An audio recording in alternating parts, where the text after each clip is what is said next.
Hi అండి, welcome to my channel. Today recipe పప్పు, అది కూడా మన ఇంట్లో ఉండే జాడీల్లో ఉండే కారపచ్చడితో చేశాను. ఈ రెసిపీ నాకు మా నాయనమ్మ చెప్పింది. మనం ఏదైనా ఊరెళ్ళి వచ్చినప్పుడు ఇంట్లో ఎటువంటి కూరగాయలు లేనప్పుడు ఈ రెసిపీ అనేది బాగా యూజ్ అవుతుంది. దానికోసం ముందుగా ఒక పాత్రను పెట్టుకొని 1 అవర్ పాటు నానబెట్టుకున్న కందిపప్పును వేసి బాగా ఉడికించుకోవాలి.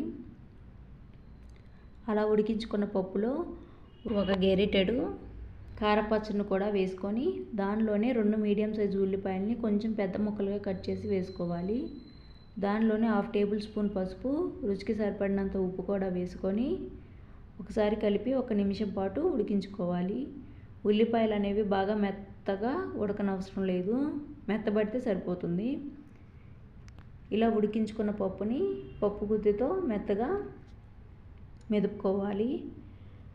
దీనిలోనికి పోపు అనేది రెడీ చేసుకుందాం. ఇప్పుడు దానికోసం వేరొక పాత్రను తీసుకొని దానిలో 2 to 3 టేబుల్ స్పూన్ ఆయిల్ వేసుకొని దానిలోని పోపు దినుసులు అవి కొంచెం ఫ్రై అయిన తర్వాత 2 నుంచి 3 ఎండుమిర్చి, 4 నుంచి 5 దంచుకున్న వెల్లుల్లి, దానిలోనే ఒక చిటికెడు ఇంగువ కూడా వేసి అవి కొంచెం ఫ్రై అయిన తర్వాత ఆ పోపుని డైరెక్ట్గా పప్పులో వేసేసుకోవాలి.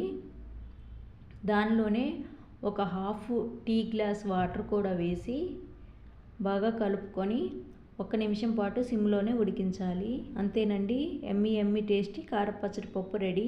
దీంట్లోకి ఎటువంటి ఇంగ్రీడియంట్స్ అవసరం లేదు, పచ్చడి 1 ఉల్లిపాయ ఉంటే చాలు. ఈ రెసిపీ మీకు నచ్చిందా? అయితే లైక్ చేయండి. మీకు ఈ రెసిపీ ఎలా అనిపించిందో కామెంట్ చేయండి. నా ఛానల్ని సబ్స్క్రైబ్ చేసుకోండి. Thank you for watching.